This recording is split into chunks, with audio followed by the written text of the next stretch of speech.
Lo chiamano Saspru. Lo chiamano Saspru, questo incredibile, fantastico monumento funerario del nostro passato. E quando verrete qua, l'aggettivo Saspru, insomma, avrà ragion d'essere, perché tutto intorno c'è tanta asperità. Ci troviamo nei territori di Dorgali e io sono all'interno del dolmen di Montelungu. Il dolmen che io adesso sto filmando dall'interno è posto sulle pendici sud-orientali del Monte Bardia, e se io con lo stabilizzatore inquadro la meravigliosa costa orientale della Sardegna, capirete il contesto di questa bellezza.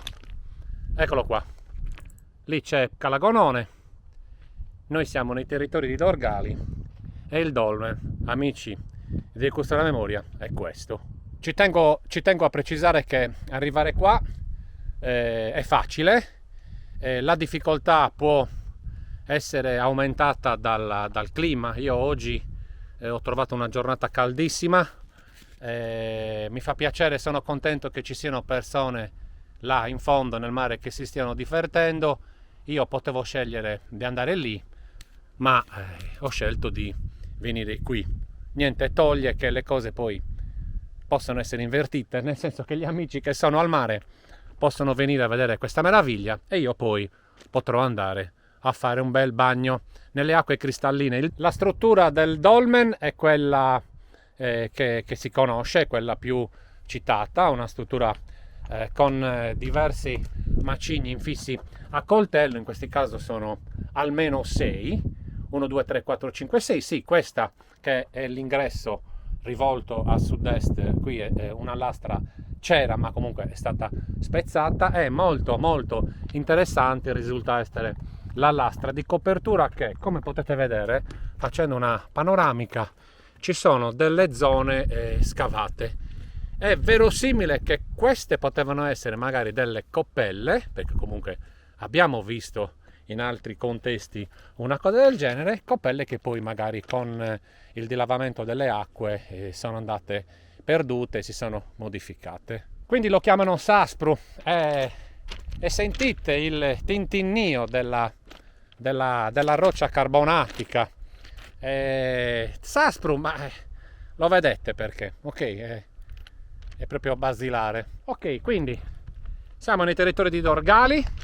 Io vi invito a venire a vedere questa meravigliosa testimonianza del nostro passato. Rientro dentro il dolmen dicendovi due cosettine, concludendo le immagini e concludendo il video. Entro dentro anche per approfittare del fatto che la temperatura è più ragionevole e quindi il caldo è meno opprimente.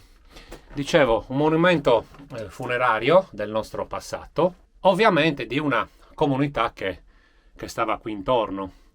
Il territorio però ci fa capire che la comunità verosimilmente non stazionava prevalentemente qui. C'è da supporre che i nostri antenati passavano da queste parti utilizzando appunto il territorio con un uso sporadico, un uso stagionale. E questo dolmen, che dava riposo alle anime dei defunti, probabilmente era un dolmen che dava il riposo ai membri della famiglia, ai membri di una comunità. E verosimilmente qui, di generazione in generazione, questo posto poi ha assunto anche una sorta di marcamento del territorio. Ovviamente sono solo supposizioni. Io vi invito come al solito ad approfondire tutte queste piccole nozioni che ogni volta nei video io vi propongo, perché è giusto che sia così.